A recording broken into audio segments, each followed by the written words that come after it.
আজকে ছিল অঘ্রাণ মাসের শেষ দিন, অর্থাৎ সংক্রান্তি। তো ছাদে চলে গেছিলাম, দেখেছিলাম কি কি ফুল হয়েছে। তো এবছরের শীতের প্রথম গাঁদা ফুল ফুটে গেছে, আর তার সাথে ফুটেছিল একটি জবা। তো আজকে যেহেতু আমাদের ইতু পুজো হয়, তো আমার ইচ্ছাই ছিল এই জবাটা আজকে আমি ইতু ঠাকুরকে দেব। আর আজকে আমাদের ইতু ঠাকুরের বিসর্জন, তাই জন্য ইতুর স্বাদ দেওয়া হয়।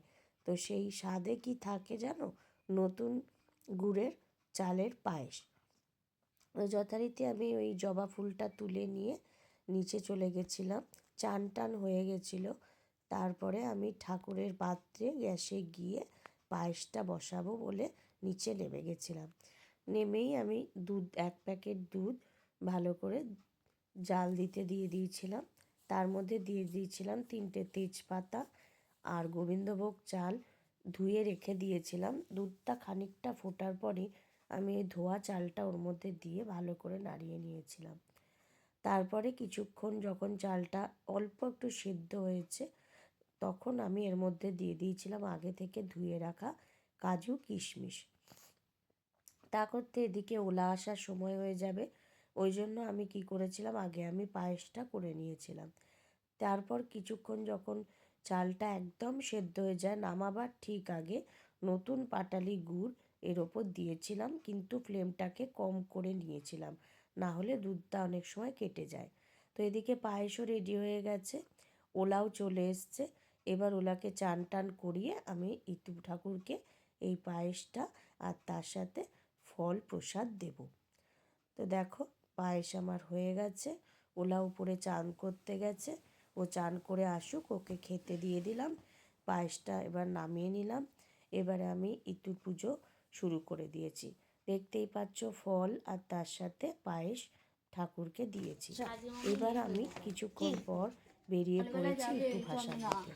তো দেখতেই পাচ্ছ রুমা আমার সাথী, আর তার সাথে ছিল তারাদের ছেলে। আর ওলা ভিডিও করছিল বলে তোমরা ওকে কেউ দেখতে পাওনি। তো এবার আমরা চলে গেছি পুকুরে। এই পুকুর আমাদের পাড়া থেকে একটুখানি গিয়ে আর একটা অন্য বাড়ির একদমই কাছে। পুকুরটির সামনে একটা সুন্দর মনসা মন্দির আছে। এত পরিষ্কার টিপটপ করে সাজানো না মন্দিরটা, আর পুকুরটাও খুব পরিষ্কার পরিচ্ছন্ন, বাঁধানো, শ্যাওলাও নেই। তো যার জন্য এই পুকুরেই আমি বিসর্জন দিতে যাই। তো এই বছর মতো ইতু পুজো আমার এখানেই শেষ হলো। খুবই ভালোভাবে হলো, আনন্দ করে আমরা ভাসান দিতে যাই। 3জন মিলে আমরা মজা করতে করতে আসি। ওলা, তারাদির ছেলে, রুমা সবাই মিলে আমরা এই ভাসান দিয়ে আসছিলাম। তারপর দেখছিলাম অনেকে ভাসান দিয়েও গেছে, দূরে কিছু কিছু জায়গায় ফুল ছড়িয়ে পড়ে আছে।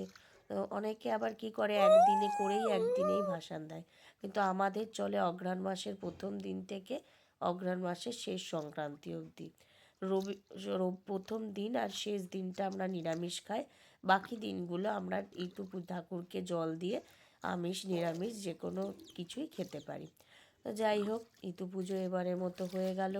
এবারে আমি ভালো করে ঘরটা ধুয়ে, খালি ঘট আনতে নেই, তাই 1 ঘট মতো জল ভরে এই ঘরটা, এই যে সরাটা দেখছো 3 দিন রেখে তারপর আমরা ছাদে গিয়ে এর মধ্যে গাছ পুঁতে নিই।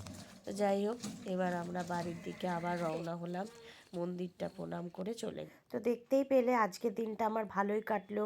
তোমাদের কেমন লাগলো জানিও। আমার চ্যানেলটাকে সাবস্ক্রাইব করো। টাটা।